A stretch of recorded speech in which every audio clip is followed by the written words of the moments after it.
LaRussell didn't just pop up, boom, now you 35 albums in, viral everywhere. It's process. So did you all receive that?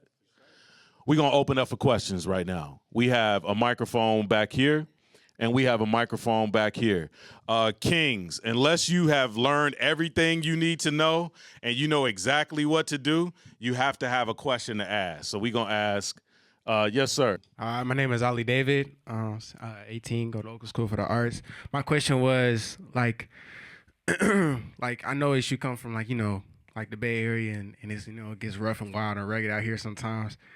I just wanted to ask you, like, going through life, experiencing those times, did you ever have moments of, like, wanting to, like, sit down and just, like, throw it all away and just, maybe, like, just, live a, well, quote unquote, regular life? Or did you, like, did you have, like, this? Well, obviously, but, like, did you ever just feel like that sometimes it was never going to be enough? Definitely.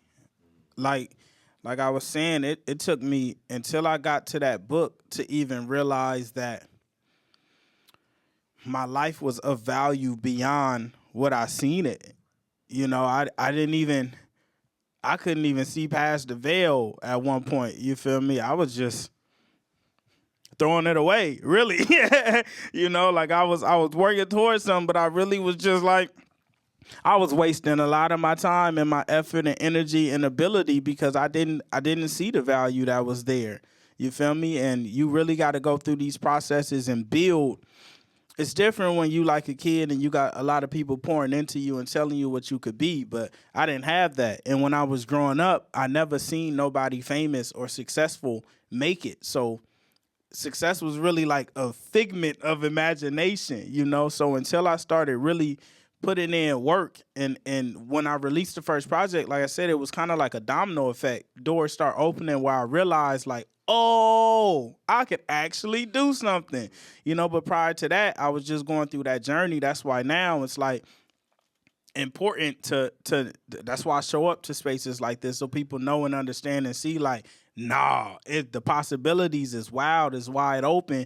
So you can't get discouraged or lose that spark about life, because that's literally what gets you to that next step. Thank you for that. Yes, sir, King. Yes, sir.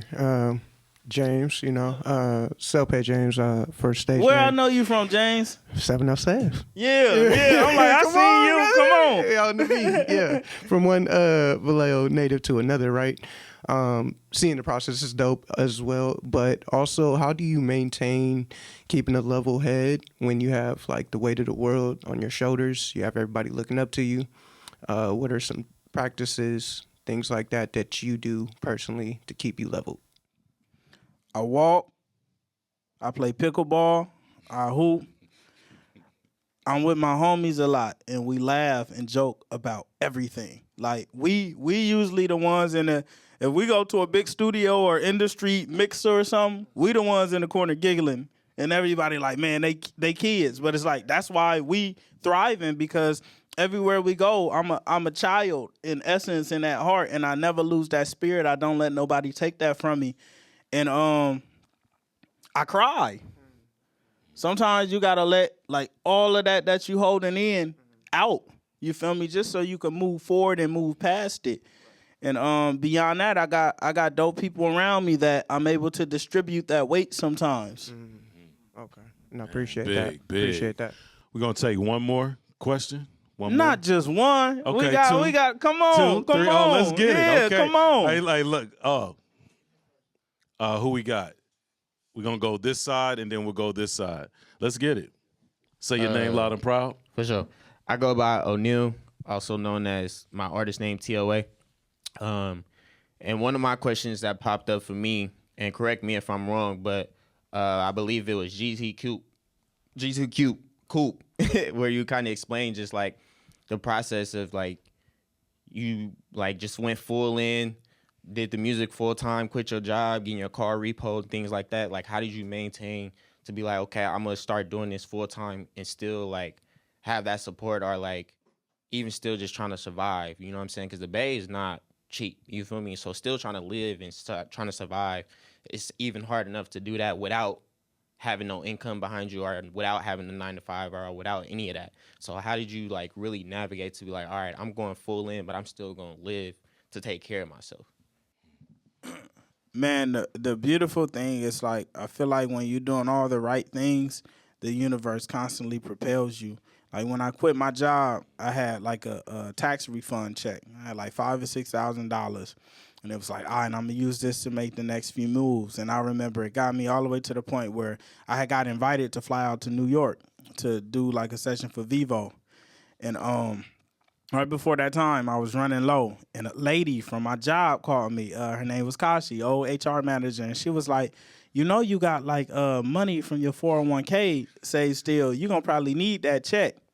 And it was like, and one of the moments where it's like, but it ended up coming through. And I remember I had cashed the check, and this is like, when you first get money, you don't even realize I had cashed the check. It was like probably like 20-something thousand, right? And I went to the bank and I turned the check in, and they like, oh yeah, it's gonna take like 7 days before you see. I was like, 7 days? You feel me? But Vivo ended up aligning like on that 7th day, 6th day. I remember we had got all the way to New York. I'm sitting outside the hotel, and I just keep checking my account. I'm like, please, you feel me? But throughout my journey, the universe kept throwing those things in the pot where every time something got low or my counting in the negative, something happened and opportunity came for me to get back in the green and for me to make a few more moves until it opened up a bit more. And you just keep rinsing and repeating. Luckily for me too, it's like I had my parents' support. So they seen what I was building because I put in so much work already. I was already doing shows and investing in myself. I had their backing because they knew what I was after. But the universe just kept on aligning it. Like when you doing all the right things, it keeps sending you more flow. You got to go with the flow. Only when you go against it do it stop. But if you keep going into your purpose and walking, things just gonna keep happening that open that door for you. I saw you on the History of the Bay podcast with Dregs One, and he was like, yeah, LaRussell, man, because, you know, we be taking L's out here. And you was like, yeah, a lot of lessons. And I was like, man, you just flipped that in the moment from something negative to something positive. So that made me think about that. Zoe, you have a question. Peace, all. Zoe, blessing to be in the space with everybody. I just wanted to know, I know as an entity, as an artist, in reality, you're independent, right? And I know it's very important to build your own infrastructure as an artist, as an independent artist, especially out here in the Bay Area. But at what point do you, and how do you leverage like the industry? How do you leverage a label while still keeping your independence as an artist? This is a great question. You leverage it through building your assets. So like I flipped my whole backyard into a venue, and I've been throwing my own shows independently since 2018. In 2021, 2022, we ended up building our own ticketing platform so we could have all the data for every show we threw. I had, from 2021 to the end of last year, I think we did about $400,000 worth of ticket sales and growth. I sold probably over 20,000 tickets, $400,000. When you're able to prove what you could do, you can go into an office and say, hey, I got this asset that's worth something that I've already built. I don't need your money, but your money will help in exchange for what I'm building. I was able to go into Live Nation and ask them for $1 million. And they was like, of course, because I built it. You can do that same thing on the master side. If you building your masters, your catalog so much, I got 35 albums. We do probably like 5 or 6 million streams a month. That's $30,000 minimum off just streaming. I can go into any building and say, hey, I'm already generating this amount of money a year. I'll give y'all 5 albums if you're willing to give me this. Merchandise. I've been selling merch since 2018. You build that data in that catalog. The goal is to always build it before you go ask for it. Because it's hard to ask for something that you haven't done. They just going to look at you like, I mean, it's cool to think you will, but when you can go in there and say, I already did it, I just need your help expanding it, it's easier to go leverage it. And then also, yeah, y'all receive that. And on another level, it makes you be like, nah, I'm cool, and leave. It gives you the power to walk away. Man, the power to walk away. That's real power. That's right. That's right. Yeah. But you got to build it. I think what was key in what you said is sometimes we've built things in our minds, but you got to have the receipts of what you've actually. And I had to learn that because early, like all of my early deal offers, I thought I was too good for without having the proven track record. Just mentally, I was like, nah, that ain't for me. But it was like, well, you haven't made this yet, so you can't really prove that.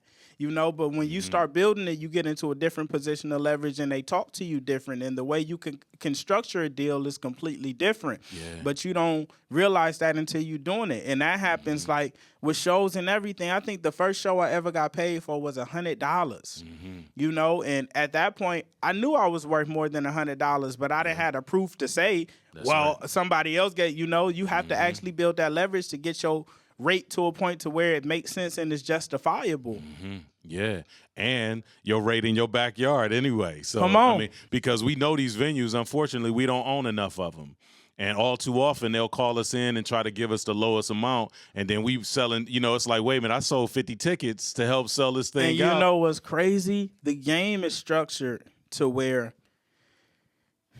see, with leverage, the thing is like, sometimes you have to take less to get more. I just had a call with a booking agent for Wasserman, and he was like, man, you throw your own shows. You just did this venue. How much did you make? And I told him how much I made, and he was like, man, if we would have offered you the show, you made about $7,500 more than what we would have offered, but it's not within our system. So you're not going to be able to do this fest because we didn't get the data to say you did through our system. So in some situations to where the monetary amount don't make as much sense as the opportunity it might lead to. You feel me? So you really got to stay open, which is why we do like offer-based bookings, because I'm one of those who I don't have a predetermined worth.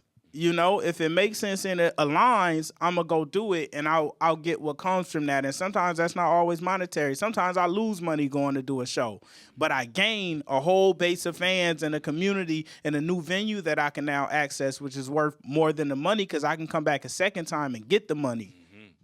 And again, that's going back to that mindfulness. Zoom in, zoom out, ebb and flow. Sometimes you got to take less and go further. Sometimes you got to be strategic in your moves, and you got to be able to see what's on the other side as well, too. So, man, I could talk to you for hours. But what we're going to do is, don't clap yet. This is, so we've had Master Killer from Wu-Tang. He set it off. We had DJ D Sharp. And then we're closing out season 1 with you. So it's only right if we're going to close out season 1. I got a beat over here. It's a couple microphones. It's a couple MCs in the room. So I wonder if we want to like get a little cipher, little quick little cipher one time. What if I said no? You know what? I get. Will you say no?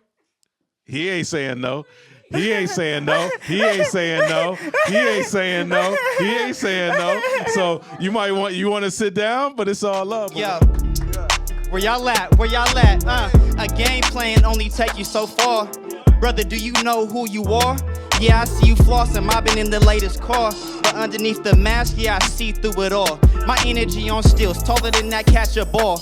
Harlem Globetrotter doing tours around the world. Get into this cream, call it double chocolate swirl. We rich and we getting fit, building brick by brick, making sure all the puzzle pieces fit. Always working overtime shifts, do my best trying not to slip in the vortex of where we live. Much rather take a little trip. Get accustomed with cousins, man, they don't even trip. They know fire came to handle biz. Stay connected, ain't burning no bridge, especially if it's mutual benefit. If not, see you later, kid. You looking for me, you can find me where the paper is. The game is so not told, you gotta pay for this. You skating on thin ice, man, paper thin. I'm not finna freestyle cause my style ain't free. I always come prepared, that's how I became me, you see? Hey. I took the stairs on my leg day. That's the only way to grow. I heard knowledge from experience, the only way to know. Up, the only way this shit gon' go. My papa was far from poor, been counting since I was 4. Grinding since I was little, fascinated with bills. Fascinated with women with pretty faces and grills. Days I used to chill at Tessie's spot on the hill. Used to talk about this life, I really did it for real. Some days it give me chills, be having me in my feels. Negotiating new paper, this album fulfilled the deal. I can Told Millie I'm on the way. 45 minutes at the crowd, very engaged. Do you know how many days I done spent on my craft? Know how many dues I paid just to make it off rap? Know how many bills I paid, not knowing if I make it back? I'll do it all again, that's a fact. Woo! Hey, hip-hop. Make some noise for LaRussell one time. Kingmakers of Oakland. Inside KOO Studios.